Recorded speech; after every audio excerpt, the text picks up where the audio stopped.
Alors, si vous voulez vous lever, nous allons lire la parole dans Luc, l'Évangile selon Luc, le chapitre 16,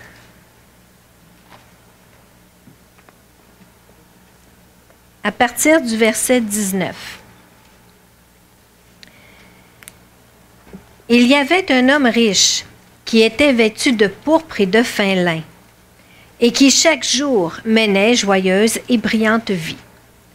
Un pauvre, nommé Lazare, était couché à sa porte couvert d'ulcères, et désireux de se rassasier des miettes qui tombaient de la table du riche. Et même les chiens venaient encore lécher ses ulcères. Le pauvre mourut, et il fut porté par les anges dans le sein d'Abraham. Le riche mourut aussi, et il fut enseveli. Dans le séjour des morts, il leva les yeux, et tandis qu'il était en proie au tourment, il vit de loin Abraham et Lazare dans son sein. Il s'écria, « Père Abraham, aie pitié de moi, et envoie Lazare pour qu'il trempe le bout de son doigt dans l'eau et me rafraîchisse la langue, car je souffre cruellement dans cette flamme. » Abraham répondit, « Mon enfant, souviens-toi que tu as reçu tes biens pendant ta vie et que Lazare a eu les maux pendant la sienne. Maintenant, il est ici, consolé, et toi, tu souffres. D'ailleurs, il y a entre nous et vous un grand abîme, afin que ceux qui voudraient passer d'ici vers vous ou de là vers nous ne puissent le faire. » Le riche dit, « Je te prie donc, Père Abraham, d'envoyer Lazare dans la maison de mon père, car j'ai 5 frères.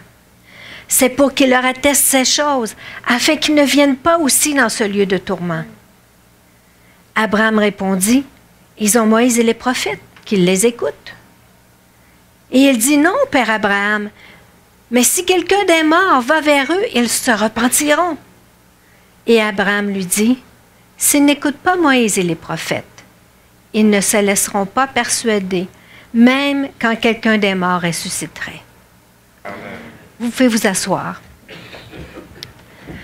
Le titre du message de ce matin est « Crois-tu à l'enfer? »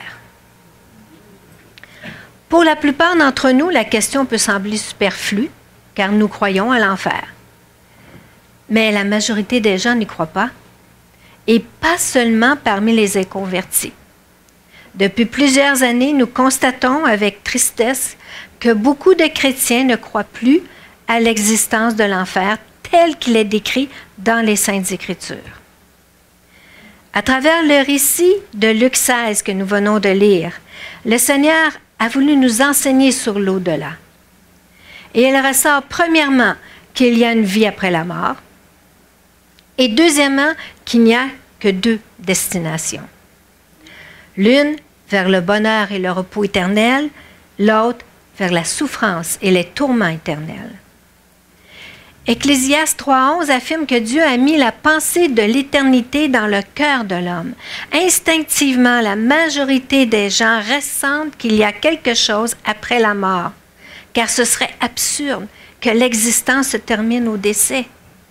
La vie est beaucoup trop courte pour nous satisfaire. Dans le psaume 39, les versets 5 et 6, la vie de l'homme est comparée à un souffle.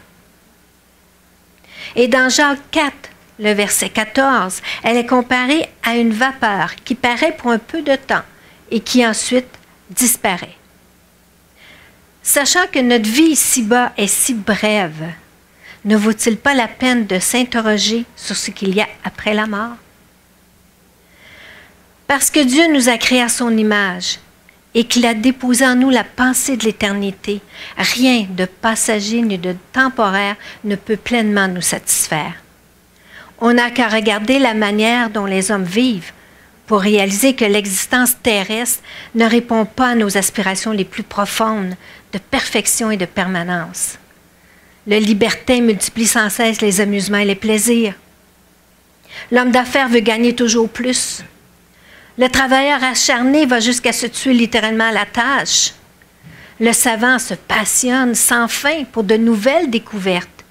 Et pour ceux qui ont moins de succès, ben, ils portent en eux l'amertume d'ambitions non réalisées. Toute notre existence n'a de signification qu'en rapport avec l'éternité. Si l'au-delà n'existait pas, tout perdrait son sens.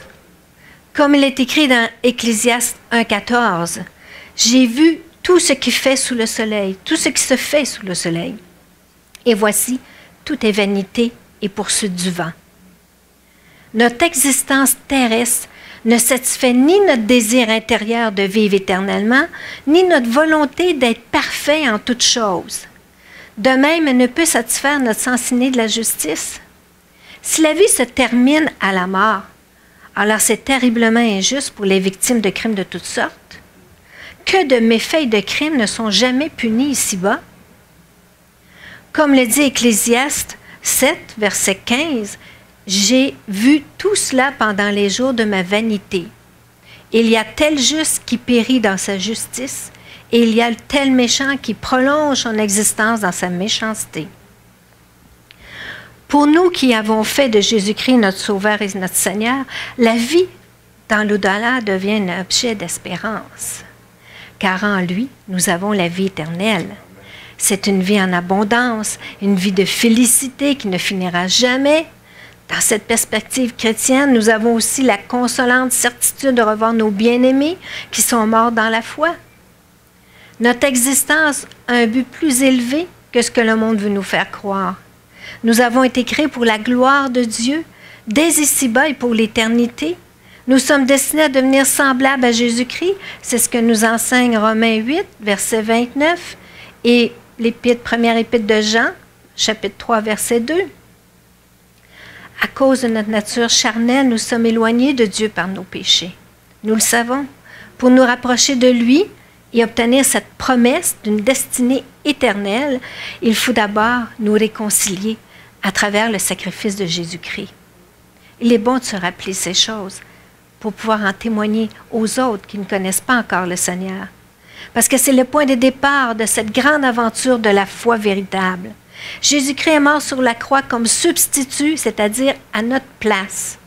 Lui, parfait et innocent en tout point, a payé le prix de notre châtiment afin que nous soyons libérés du péché et de la perdition éternelle, de cet enfer terrible.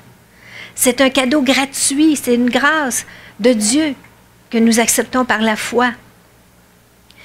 Mais qu'arrive-t-il à ceux qui refusent cette opportunité de se réconcilier avec Dieu? La Bible est claire sur ce point.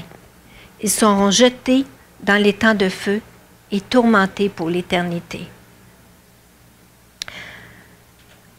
Ce matin, il m'est arrivé un petit incident, je vais vous raconter, parce que je crois qu'il n'y a aucun hasard avec le Seigneur, et cet incident m'a fait penser à ceux justement qui refusent le salut, que Dieu leur tend la main et ils le rejettent. Ce matin, ma petite Chatnika a rentré une petite souris, toute menue, probablement qu'elle est jeune et vivante. La petite souris fuyait et moi, j'essayais avec un linge de l'attraper. J'avais mes 3 chats, puis moi, c'est la bataille, la guerre, la course, parce que je voulais la sauver. Mais elle se sauvait de ma main. Et moi, ma main, c'était la main qui voulait la sauver pour y sauver la vie. Et combien de gens aujourd'hui, Dieu leur tend la main. Je veux te sauver la vie. Je veux t'emmener pour la vie éternelle. Je veux te sauver la perdition. Et les gens se sauvent. Ils n'en veulent pas. Ils ont peur, ou bien donc pour toutes sortes de raisons. Ils pensent que ça va leur coûter trop cher, qu'ils ne sont pas capables. Ils pensent n'importe quoi. Mais ils se sauvent parce qu'ils sont ignorants. Comme la petite souris ignorait que je voulais la sauver. Elle pensait peut-être que je voulais la manger comme mes chats. Mais combien se sauvent de la main de Dieu? Parce qu'ils sont ignorants. C'est à nous. Nous, c'est notre responsabilité de les enseigner, de leur dire que Dieu, la main est tendue pour te sauver. Parce que dans Apocalypse 14:11, c'est écrit que la fumée de leur tourment monte au siècle des siècles et ils n'ont de repos ni jour ni nuit. Imaginez, aucun pardon possible. Aucun retour en arrière, aucune lumière au bout du tunnel, aucune fin à ses souffrances, aucune minute où seconde de répit ou de repos. C'est une réalité tellement difficile à accepter que l'homme s'est imaginé toutes sortes d'échappatoires. Et comme je l'ai mentionné au début, ce phénomène se retrouve autant dans le monde païen que parmi la chrétienté, malheureusement. Ces enseignements induisent les gens en erreur, leur donnant de faux espoirs. Ce matin, nous allons voir 5 fausses doctrines qui regroupent un peu, parce qu'il y a beaucoup de faux enseignements, mais ça regroupe l'ensemble de ce qui peut être véhiculé dans le monde et même parmi les églises au sujet de l'enfer. Et c'est bon, comme je vous disais, de connaître ces choses-là pour lorsqu'on témoigne. Première fausse doctrine, l'annihilationnisme. Pour certains, c'est un grand mot savant, mais je dirais plutôt que c'est un long mot difficile à prononcer. En réalité, l'annihilation signifie tout simplement l'anéantissement, la fin de l'existence. C'est ça que ça veut dire. L'être humain n'aime pas l'idée de la souffrance et encore moins de la souffrance sans fin dans l'éternité. Cette idée lui répugne à tel point qu'il préfère croire à l'anéantissement après la mort. Il y a aussi une autre raison, évidemment, pour y croire, c'est le refus de se conformer à l'autorité et à la volonté de Dieu. L'homme qui refuse l'idée d'avoir à rendre des comptes à qui que ce soit pour sa vie trouve son bonheur dans cette fausse doctrine. La doctrine de l'anéantissement est répandue chez les athées, les matérialistes et les rationalistes. Autrement dit, parmi ceux qui doutent de l'existence de Dieu, qui ne croient que ce qu'ils voient, ce qu'ils peuvent comprendre et expliquer, toucher. Pour eux, l'homme n'est rien de plus qu'un animal perfectionné, et lorsqu'il meurt, il cesse d'exister tout simplement. Notre seule raison d'être, c'est de propager et de conserver l'espèce humaine.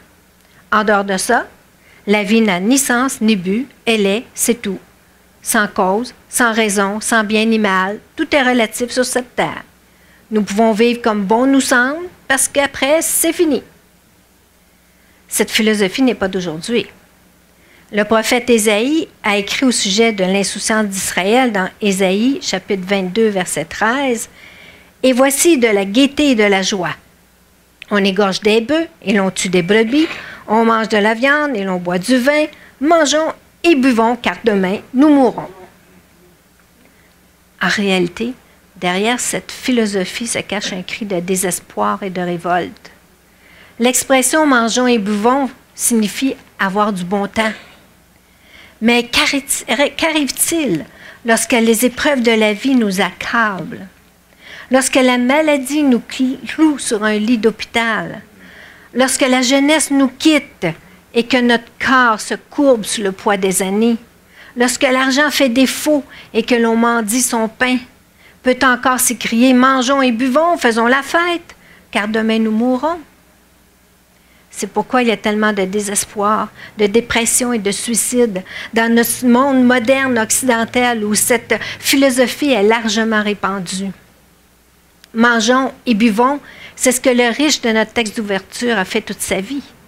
Dans le verset 19, c'était écrit « Il y avait un homme riche qui était vêtu de pourpre et de fin lin et qui, chaque jour, menait joyeuse et brillante vie. » A-t-il été anéanti après sa mort?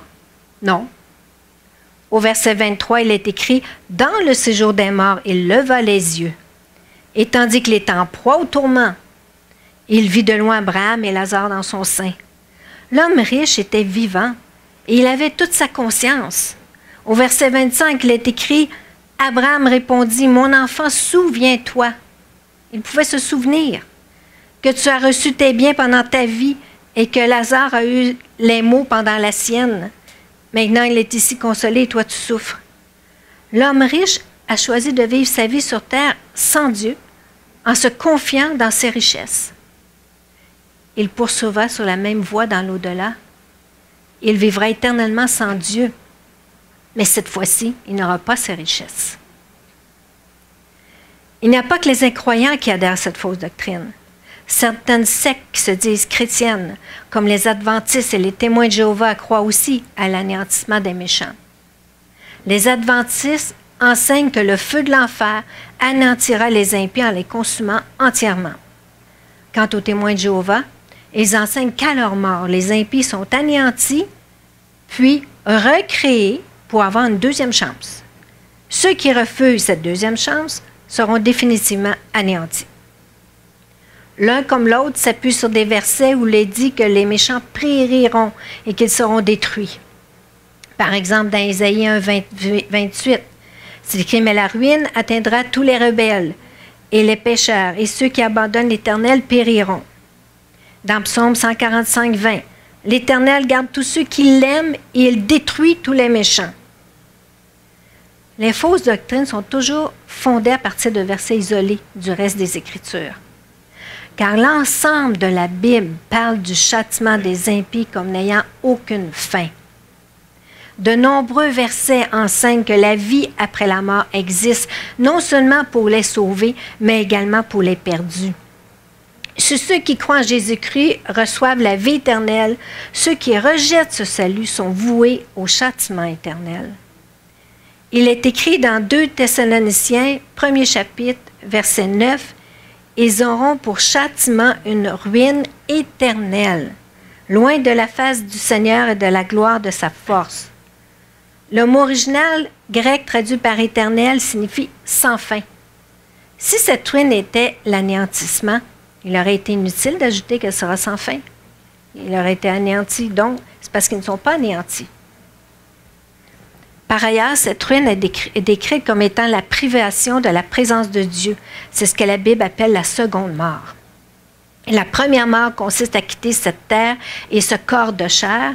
L'esprit des réprouvés descend en entier comme le riche de Luc 16. Ils ressusciteront, il descend en enfer et ils ressusciteront au jour du grand jugement pour comparaître devant Dieu. Les méchants ressusciteront non pour la vie éternelle, mais pour la mort éternelle, qui consiste à vivre loin de la présence de Dieu. Dans Daniel 12:2, il est écrit « Plusieurs de ceux qui dorment dans la poussière de la terre se réveilleront, les uns pour la vie éternelle, il parle ici de la résurrection, des justes, et les autres pour l'opprobre, pour la honte éternelle, la résurrection des impies. » Le mot éternel, que ce soit pour qualifier la vie des justes ou la honte des impies, c'est le même mot. Les impies ne seront pas anéantis. Ils continueront à subsister, mais dans un lieu de tourment, loin de la face de Dieu. C'est la seconde mort que la Bible appelle les temps de feu dans Apocalypse 20, le verset 14. Les termes ruine, périr et détruire sont fréquemment utilisés dans la Bible sans comporter le sens d'anéantir. On peut en voir quelques exemples rapidement. Dans 2 Corinthiens 4,16, Paul dit « C'est pourquoi nous ne perdons pas courage et lors même que notre homme extérieur se détruit, notre homme intérieur se renouvelle de jour en jour. » L'homme extérieur, c'est le corps physique. Paul n'est pas en train de dire que son corps s'anéantit. Il fait référence à la faiblesse du corps physique qui subit les effets du vieillissement puis qui se détériore de jour en jour. Dans Galates 5,15, Paul va dire « Mais si vous vous mordez et vous dévorez les uns les autres, prenez garde que vous ne soyez détruits les uns par les autres. » Paul n'est pas en train de dire aux Galates qu'ils peuvent s'anéantir mutuellement. Paul explique combien le manque d'amour et les comportements égoïstes peuvent blesser les frères, au point de les affaiblir dans la foi et même de les perdre pour Christ. Et dans Genèse 19, les versets 24 à 25, « Alors l'Éternel fit pleuvoir du ciel sur Sodome et sur Gomorrhe, du soufre et du feu, de par l'Éternel. Il détruisit ces villes, toute la plaine et tous les habitants des villes et les plantes de la terre. Il est dit que tous les habitants de Sodome et Gomorrhe ont été détruits. Mais ont-ils été annihilés? Tournez avec moi dans Matthieu, chapitre 10.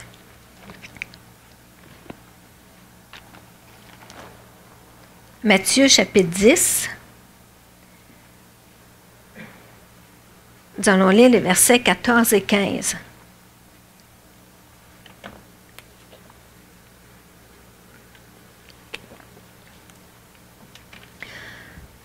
Lorsqu'on ne vous recevra pas et qu'on n'écoutera pas vos paroles, sortez de cette maison ou de cette ville et secouez la poussière de vos pieds.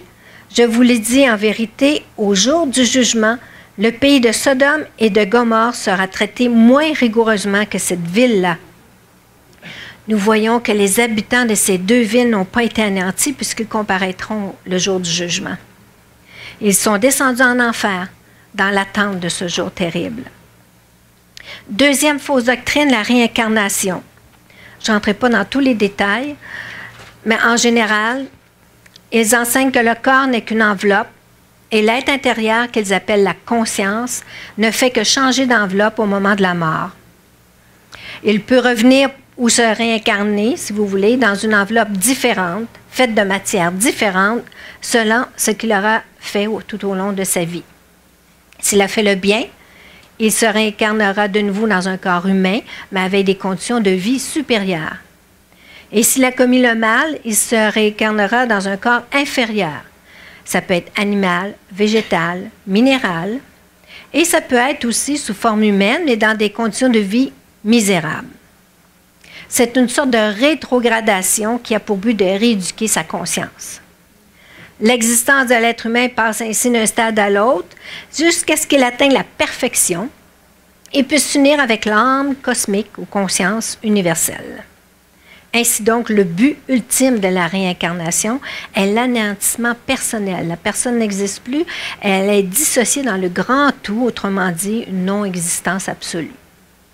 Que dit la Bible? Tournez avec moi dans Genèse. Genèse chapitre 3.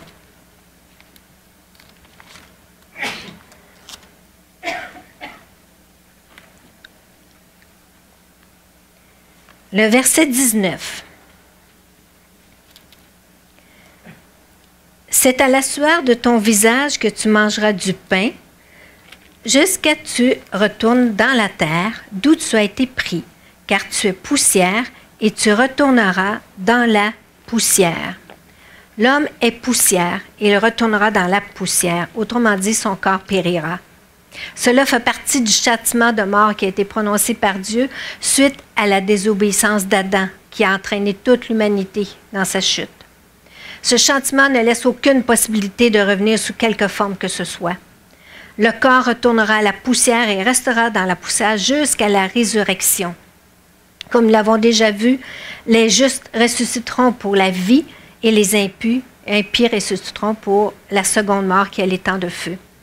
Entre ces deux événements, il n'y a pas de retour sur terre pour améliorer notre condition. Il n'y a qu'une attente, l'une joyeuse, l'autre dans la souffrance. Les justes, déjà en présence de Dieu, attendent l'établissement final du règne éternel de Christ sur la nouvelle terre, et les impies attendent d'être jetés dans les temps de feu pour l'éternité. Dans Hébreux, chapitre 9, verset 27, il est écrit « Et comme il est réservé aux hommes de mourir une seule fois, pas un cycle perpétuel, une seule fois, après quoi vient le jugement. Ils meurent une seule fois en attente de la résurrection pour le jugement. Il n'y a pas de cycle perpétuel de vie et de mort comme la réincarnation l'enseigne. Il n'y a qu'une seule vie ici, sur terre, et c'est ici qu'il faut choisir notre destinée en acceptant ou en refusant le salut en Jésus-Christ. Comme nous l'avons lu dans Luc 16, les versets 22 à 23, à sa mort, le riche a été enseveli et immédiatement, il s'est retrouvé dans le séjour des morts en proie au tourment. Il n'est pas revenu sur terre sous une autre forme. La réincarnation, c'est une fausse doctrine qui est issue de l'imagination humaine puis qui est nourrie par les démons. Troisième fausse doctrine, l'universalisme. C'est une fausse doctrine dont le but est de réconcilier toutes les religions et toutes les croyances. Elle prétend que Dieu est trop bon et amour pour laisser qui que ce soit en dehors de son ciel. L'important, c'est d'être sincère dans ce que l'on croit. L'universalisme est à la base du mouvement œcuménique qui tente de créer une religion mondiale. Nous voyons ici l'émergence de la religion universelle qui a été prophétisée dans Apocalypse chapitre 13, les versets 11 à 14. Elle sera dirigée par le faux prophète jusqu'à ce que l'Antéchrist prenne tous les pouvoirs dans tous les domaines, y compris celui de la religion. Ce que nous dit Apocalypse 17, les versets 16 et 17.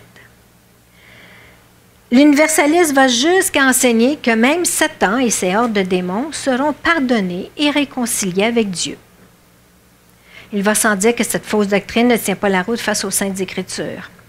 Dans Romains 6, 23, il est écrit « Car le salaire du péché, c'est la mort. Mais le don gratuit de Dieu, c'est la vie éternelle en Jésus-Christ notre Seigneur. » Le péché ne restera pas impuni.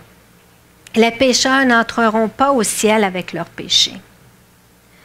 Dans Jean 3, 36, il est écrit « Celui qui croit au Fils a la vie éternelle.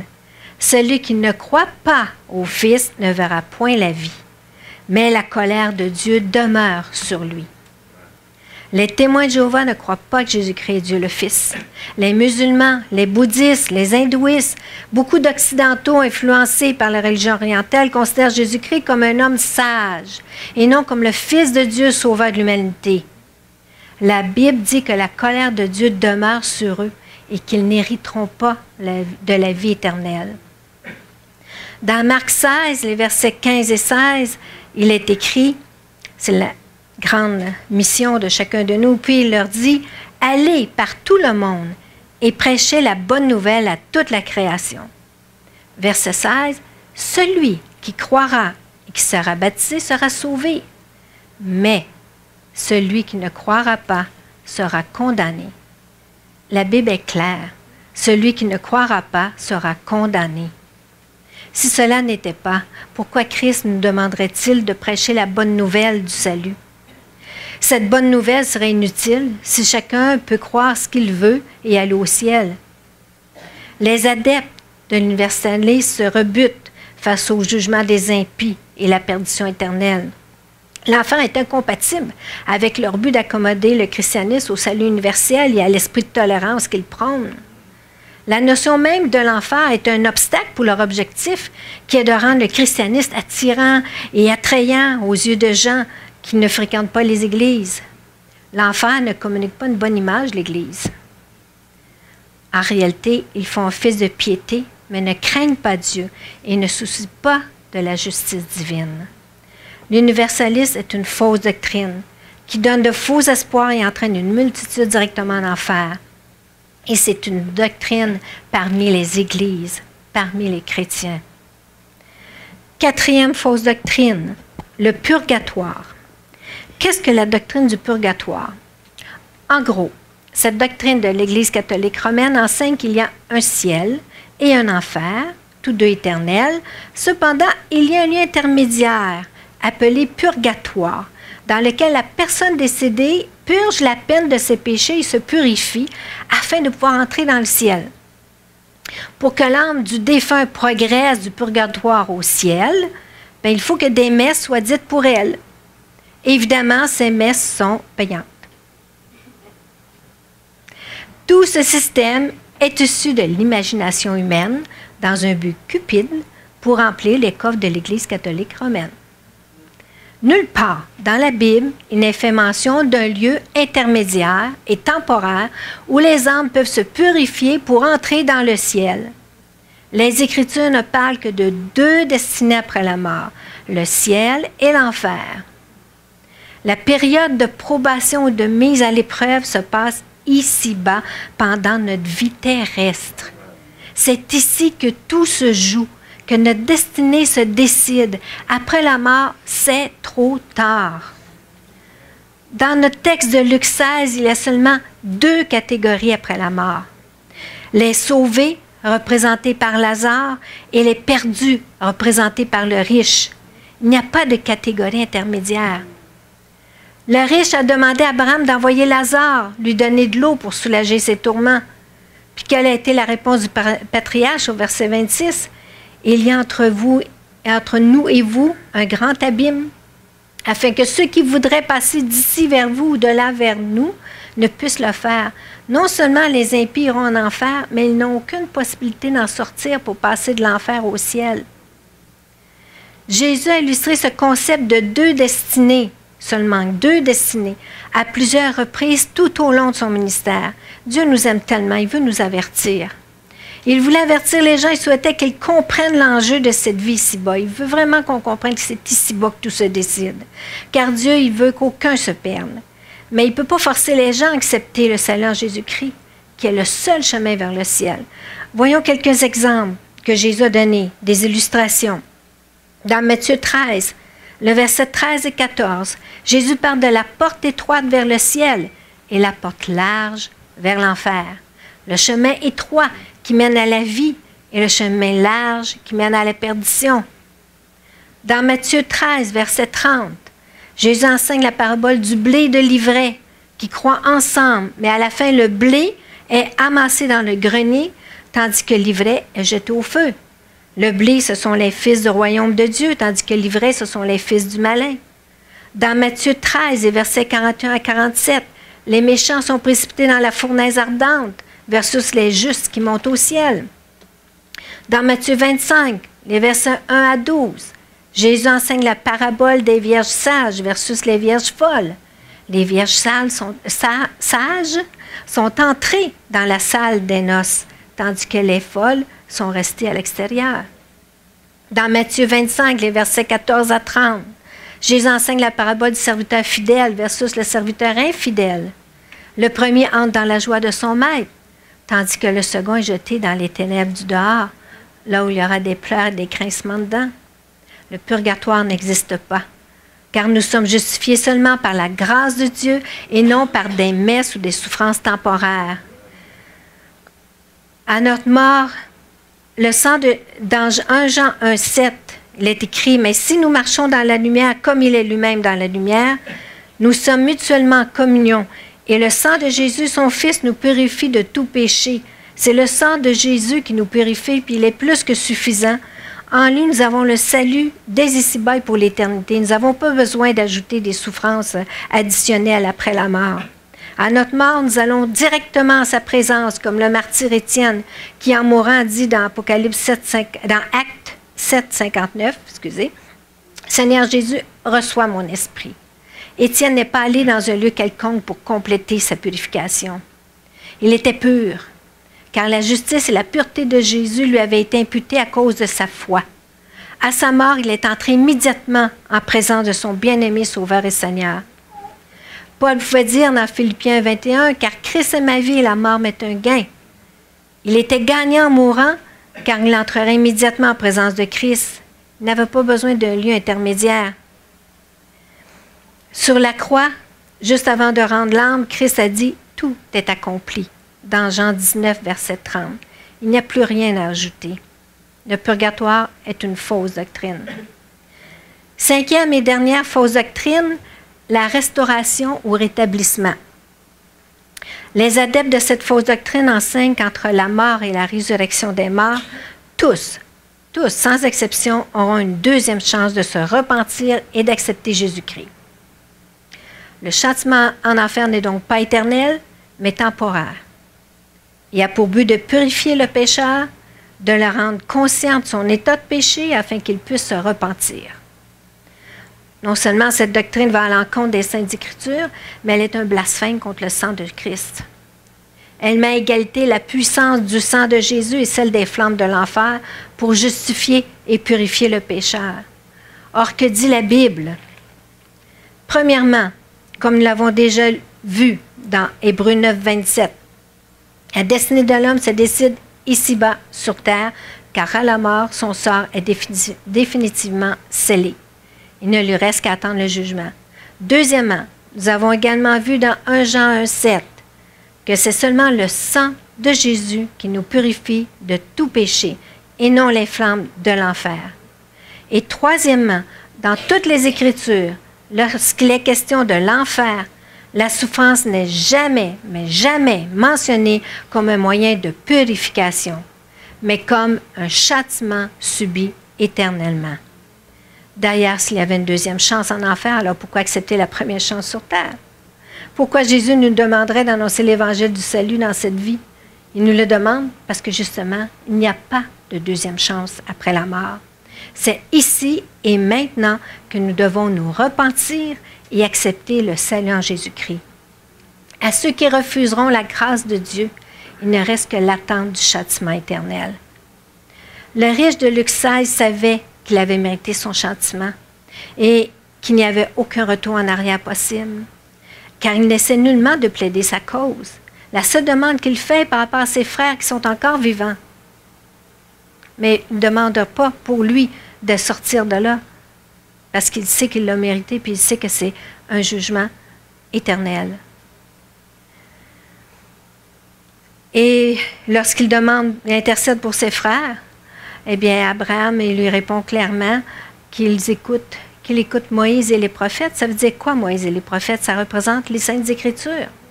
Seule la vérité révélée dans la parole peut sauver un pécheur de la perdition. Et que dit cette vérité? Jean 14, verset 6. Jésus lui dit, « Je suis le chemin, la vérité et la vie. Nul ne vient au Père que par moi. » Il n'y a pas d'autre moyen. Même si les hommes en inventent, il n'y en a pas d'autre. Jean 3, 16. Car Dieu, que nous connaissons tous, car Dieu a tant aimé le monde qu'il a donné son Fils unique afin que quiconque croit en lui ne périsse point, mais qu'il ait la vie éternelle. Nous le connaissons, nous l'avons appris par cœur. C'est pas pour le garder pour nous, c'est pour le partager, pour le dire à ceux qui sont encore dans les ténèbres. En conclusion, nous voyons à travers ces fausses doctrines qu'il est difficile pour l'homme d'accepter l'idée de châtiment éternel. Beaucoup disent même que l'enfer est ici sur terre. Mais l'enfer ne peut pas être sur terre parce qu'il y a de véritables chrétiens qui y vivent. Puis la Bible dit qu'il n'y aura pas aucun juste qui va aller en enfer. Leur destinée, c'est le ciel. De plus, en enfer, le châtiment est sans appel, tandis qu'ici sur terre, c'est le temps. On peut toujours se repentir. Même ceux qui rejettent, qui refusent, tant qu'ils sont en vie, comme ma petite souris, tant qu'elle est en vie, d'ailleurs, elle est toujours dans ma maison, en dessous de mon frigo. Elle est en vie. Elle a toujours la possibilité d'être sauvée parce qu'elle est en vie. Alors, tant qu'il y a de la vie, oui, ici sur terre, on peut se repentir, accepter le Seigneur et être sauvé. Alors, l'enfer n'est pas sur terre. Puis même si des fois c'est très difficile la vie ici, on souffre, mais il y a beaucoup de moyens pour soulager la souffrance ici sur terre. Les médicaments, les traitements et même la souffrance émotionnelle. On a des gens qui peuvent nous entourer, nous encourager, nous consoler. Mais en enfer, il n'y aura rien de tout ça. Il n'y a rien de tout ça, aucun soulagement. Comme on l'a vu, le riche de Luxeuil souffrait, mais il ne pouvait même pas être soulagé en aucune façon, même pas avoir une goutte d'eau pour sa langue. Dieu est bon et amour, mais ce qu'il ne faut jamais oublier, c'est que Dieu est saint et juste. Il est saint, saint, saint. Ce qui signifie que le péché et celui qui le porte en lui, c'est-à-dire le pécheur, ne peut paraître devant lui sans être détruit. On peut tenter de comprendre cette réalité par l'exemple de la lumière et des ténèbres. Lorsque vous arrivez dans une pièce entièrement recouverte de ténèbres, vous allumez la lumière, les ténèbres fuient. C'est pourquoi aucun pécheur ne pourra vivre en présence de Dieu, c'est-à-dire au ciel, dans son royaume éternel. Tournez avec moi dans 1 Corinthiens, chapitre 6.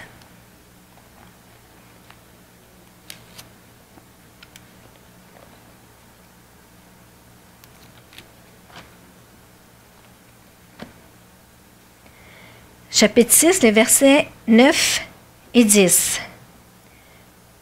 Ne savez-vous pas que les injustes n'hériteront point le royaume de Dieu? Ne vous y trompez pas. Ni les impudiques, ni les idolâtres, ni les adultères, ni les efféminés, ni les infâmes, ni les voleurs, ni les cupides, ni les ivrognes, ni les outrageux, ni les ravisseurs n'hériteront le royaume de Dieu. Serait-il juste de laisser entrer au ciel les pécheurs non repentis pour cohabiter éternellement avec les justes?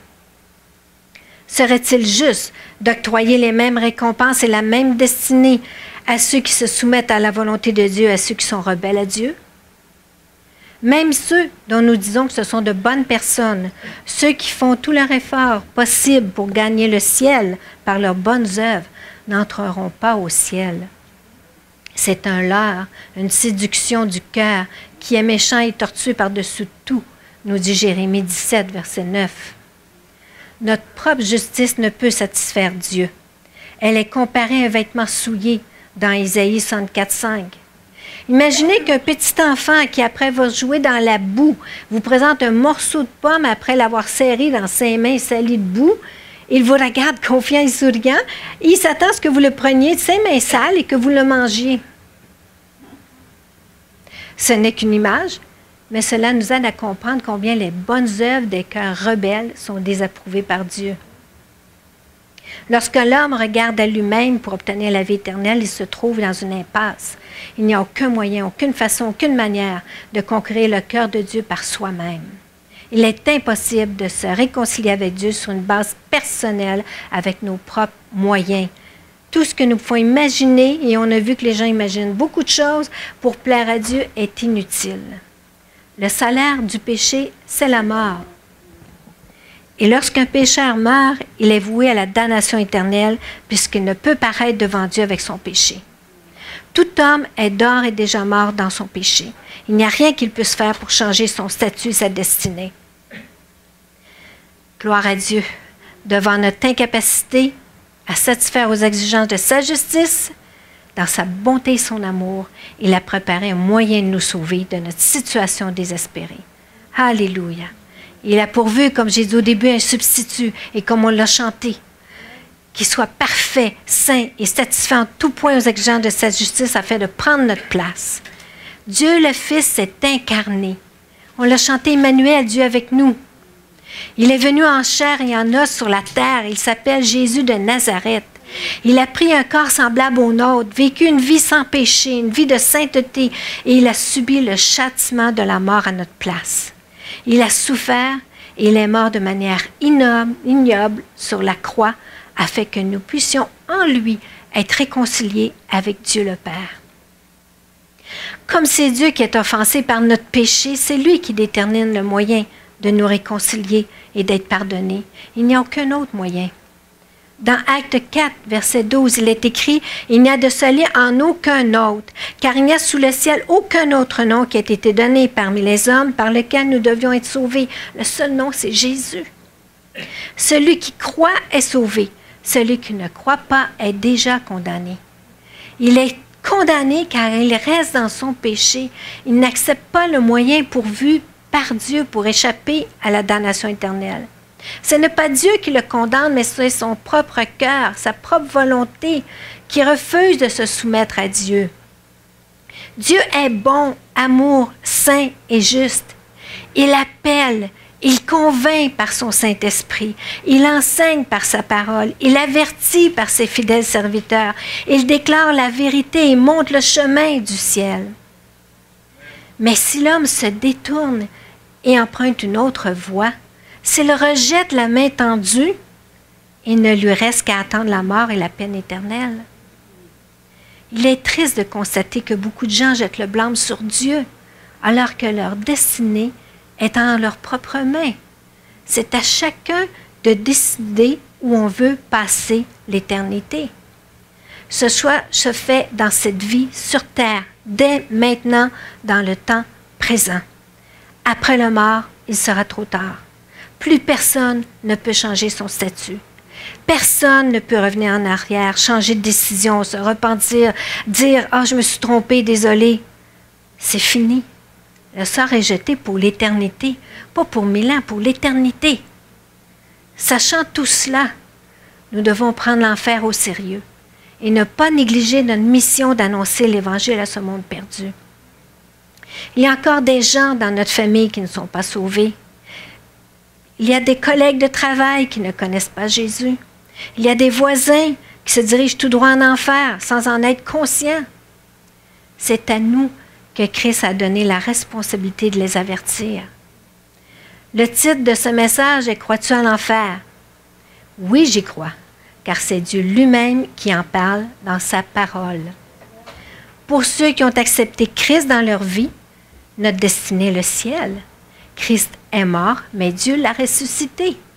Par sa résurrection, tous ceux qui se confient en lui reçoivent la promesse de ressusciter pour la vie éternelle. Dans 1 Corinthiens 6,14, il est écrit « Et Dieu qui a ressuscité le Seigneur nous ressuscitera aussi par sa puissance. » Christ est les prémices de ceux qui meurent dans la foi. Tournez avec moi dans 1 Corinthiens 15.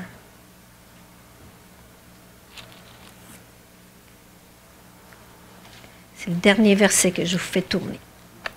1 Corinthiens 15, versets 20 à 22. Mais maintenant, Christ est ressuscité des morts. Il est les prémices de ceux qui sont morts, car puisque la mort est venue par un homme, c'est aussi par un homme qu'est venue la résurrection des morts. Et comme tous meurent en Adam, de même aussi tous revivront en Christ. Alléluia.